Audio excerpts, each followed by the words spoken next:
Hello বন্ধুরা, আমি তোমাদের জন্য একটা ঝকঝকে ব্লগ ভিডিও নিয়ে চলে এসেছি। তো বেশি কথা না বলে ব্লগ ভিডিওটা শুরু করা যায়। তো আজকে আমি আমাদের স্কুলে বাউন্ডারিটা ঘুরাবার জন্য কুড়াটা নিয়ে বেরিয়ে গেছি বাঁশ কাটবো বলে। তো বাঁশ জুড়ে আসি, দেখি দমে বাঁশ কোনটা কাটবো কোনটা নেই, তো অবশ্যই একটা কাটিয়ে ফেলি। তো কাটি নিয়ে টানে বার করতে করতে আমার চইটে গেল কুচাই। তো আমি ভাবলি যে কানা হয়ে গেলি, কিন্তু না, দেখছি সব ঠিক আছে। তারপর আমি বাঁশটা টানে বার করে নিয়ে আমাদের ডালিটা দিয়ে আমি কি করলি, যে সমস্ত ঝুড়িগুলো ছিল পরিষ্কার করে এই দেখছেন আমি এখন সমস্ত ঝুড়িগুলো পরিষ্কার করছি। তারপরে আমি আর স্বপন বসে গেলি ছোট করে কাটতে, আড়িটা নিয়ে বসেছি।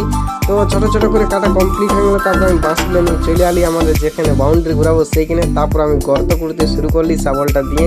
এই দেখছেন আমি এখন গর্ত করছি, আমার একটা বাঁশ গাড়া কমপ্লিট হয়ে গেছে। তো আর এটা চলছে দ্বিতীয় নম্বর। তো আমি শাবলটা দিয়ে কমপ্লিট করে দিলি কুড়া। তো তারপর আমি দেখলি নেট জালটায় আমাদের দড়ি দিয়ে নেয়, তখন আমি দড়ি দিতে শুরু করি। এদিকে আমি এখন দড়ি দিচ্ছি, তো দড়ি দিয়ে আমার প্রায় কমপ্লিট হয়ে গেল। তো তারপরে আমরা চলে গেলি বাউন্ডারি ঘোরাতে। এদিকে আমাদের বাউন্ডারিটি ঘোরা কমপ্লিট হয়ে গেছে। তো অবশ্যই আপনারা কমেন্ট করে জানাবেন আমাদের এই বাউন্ডারি